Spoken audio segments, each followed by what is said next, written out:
नमस्ते। सत्यमेव जयते आपन को बहुत बहुत स्वागत। आज आम कुर्मी रोगर लक्षण तथा घरोई उपचार एवं आयुर्वेद चिकित्सा माध्यम कुर्मी रोगर संपूर्ण निराकरण विषय जानिबा। आसंतु वर्तमान आम लक्षण विषय जानिबा। कुर्मी रोग साधारणतः छोट पिला मानकु हेइथाय, किंतु बेले बेले यह वयस्क लोक माननकु मध्य हबार देखा जाए। कुर्मी रोग हेले साधारणतः मुहरे धड़ा धड़ा चिन्ह आसी थाए एवं जहाकु कुर्मी होइथिबो से राति रे सोइले दांत कड़ कड़ कड़ करि थाए, किंबा सोइला बेले पाटिरु लाळ बाहरिले मध्य कुर्मी रोग होइछि बोली जणा पड़े।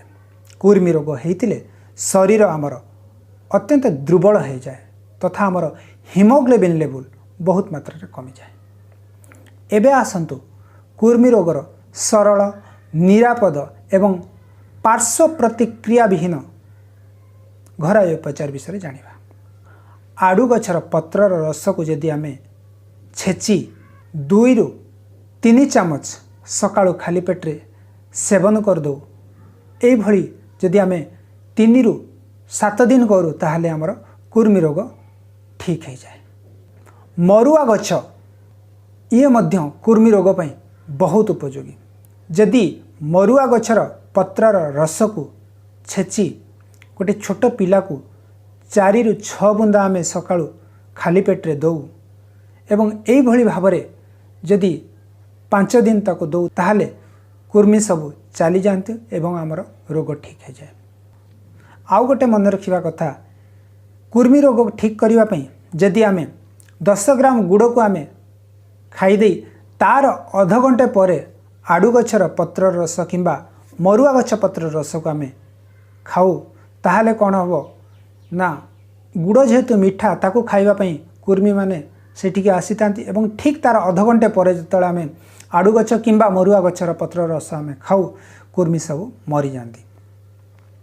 ये तो गला घरोई उपचार विषय। एबे आसंतु जानिबा आयुर्वेदिक उपचार विषय। कुर्मी रोगर निराकरण पई अरविंद शव याकु सेवन करा जाए एवं या सहित बिडंगा शव एई दुईटी को जदि आमे सेवन करिबा सेथिरे मध्य कुर्मी रोग आमर ठीक हो जिवो।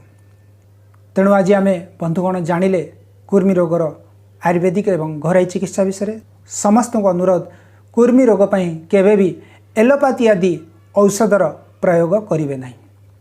सबुठ बड़र कथा, इंटेस्टाइन आमर दुर्बल हेले कुर्मी हेइथाए।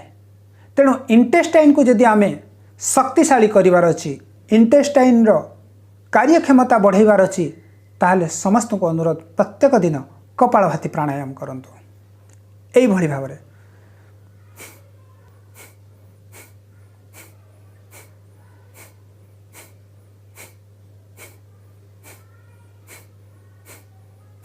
कपालभाति प्राणायाम नियमित अभ्यास करने द्वारा आमर इंटेस्टाइन समस्त प्रकार दुर्बलता दूर होता है एवं कुर्मी आदि रोग आमको होई न थाए। तेणु बंधुगण वर्तमान आज एतिकी। नमस्ते।